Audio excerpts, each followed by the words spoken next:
Hi everyone, the patient mom here.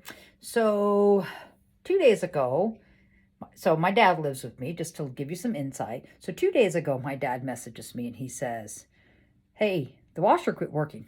So I said, okay, Dad, well, let's go take a look. So what I found is if I slammed the lid on the washer, it would start to work again. So we believe the contacts are probably either loose or bad. So we're going to check those out. Give me 2 seconds and I'll be right back. Okay, everyone, so on my washer is an older Amana style. So what we're going to do is back here, if I can show you real quick, you've got a screw down into here, which you can see I've already popped up. One there, and then actually you've got one on both sides. So you've got to, once you pull those screws loose, what you're going to do is you're going to lift this, for this particular one, it comes forward. And here is my switch. So sometimes my children like to overload the washer and dryer. And I don't know if you've ever had a washer and dryer that makes that thump, thump, thump noise. That means it's off balance. So what I'm going to do is pull this apart. Already, you make sure it's unplugged. We don't have anything plugged in. We got the plug down here.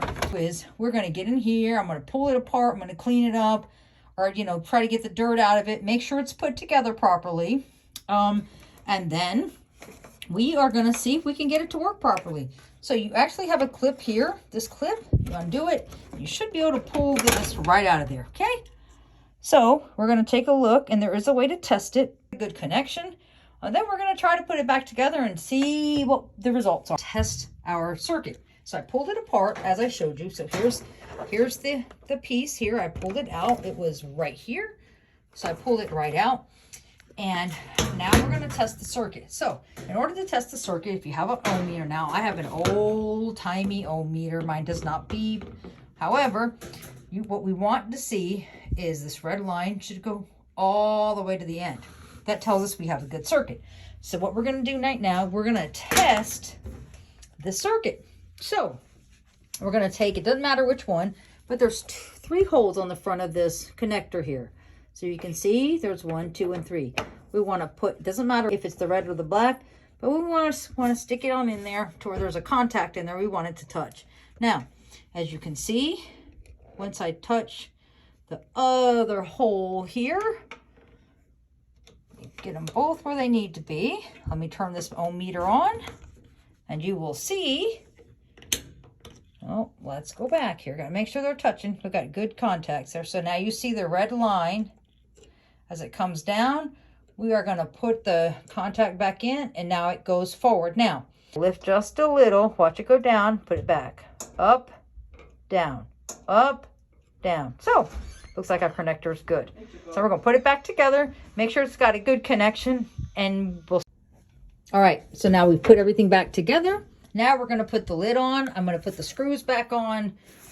Exactly how we took them off, I'm going to put them back on, and then we're going to see how the washer goes. All right, everyone. So we've got everything put back together. Got everything plugged in. I've got the water running. So hopefully we will see what happens. I'm going to load it up with a load of laundry, and as it gets to the regular wash cycle, I will show you what happens. Okay, everybody, so we literally just finished filling up. So let's see what happens when I close the lid. Oh, nothing. So I guess we are going to have to replace that part. So here, now it starts. I have to replace that part or replace the washer. Thank you for watching my video. Remember, smile, always believe in yourself, and say hi to my kitty Wookie. Say hi, Wookie. Until next time, the patient mom.